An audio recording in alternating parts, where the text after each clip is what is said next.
Farmer Renee coming to you again on this journey of awareness.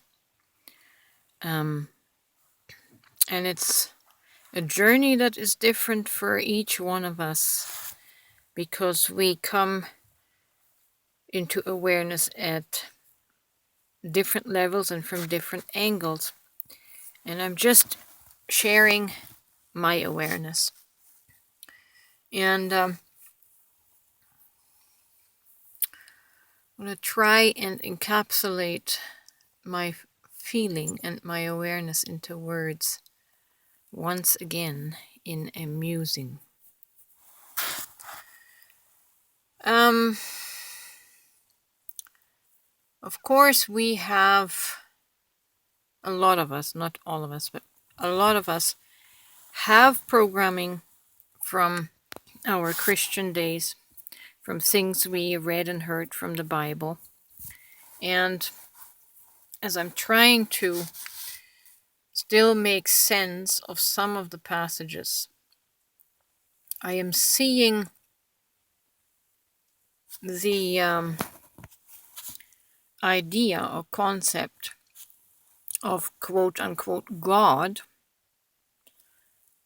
having the desire to be in the form of the human, flesh, matter, material.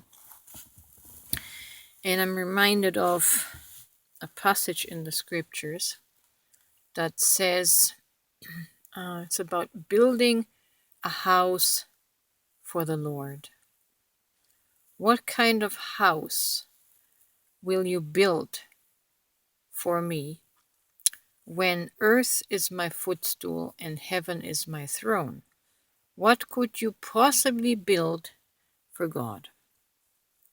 Of course, it says that God does not dwell in buildings made by hand, stone, in a stone temple, but God, the divine, loves to dwell in the human body.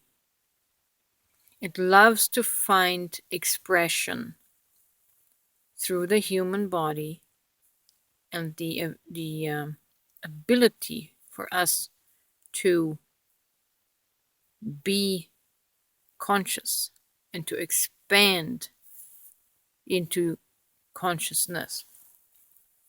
So what house could we possibly build for God? We can't. But we can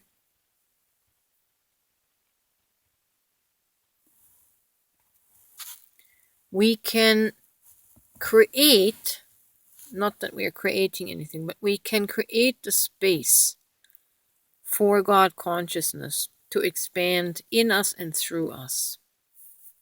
And then, in that sense, we become a temple of consciousness.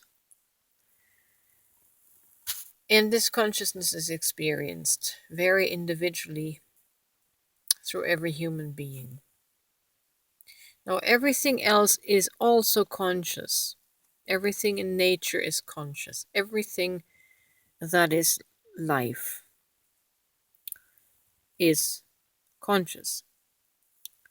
But the human capacity to embody consciousness is greater than probably all of other creations. That's why man, the human, is considered the jewel of God's creation. But only because within the human, God consciousness has unlimited potential to expand. The human is a vessel with unlimited potential. And so I think that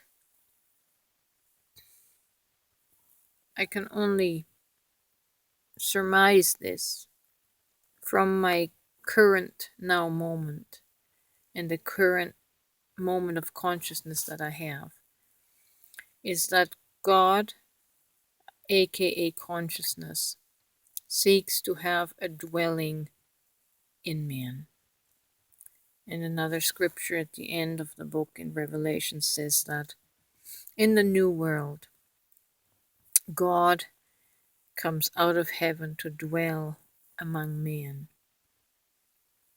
And that is where his favorite place is. Again, his, it's an old habit to call God his, but I mean it.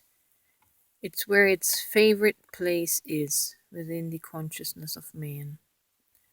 And that's why I say that the human experiment is probably one of the favorite projects of God.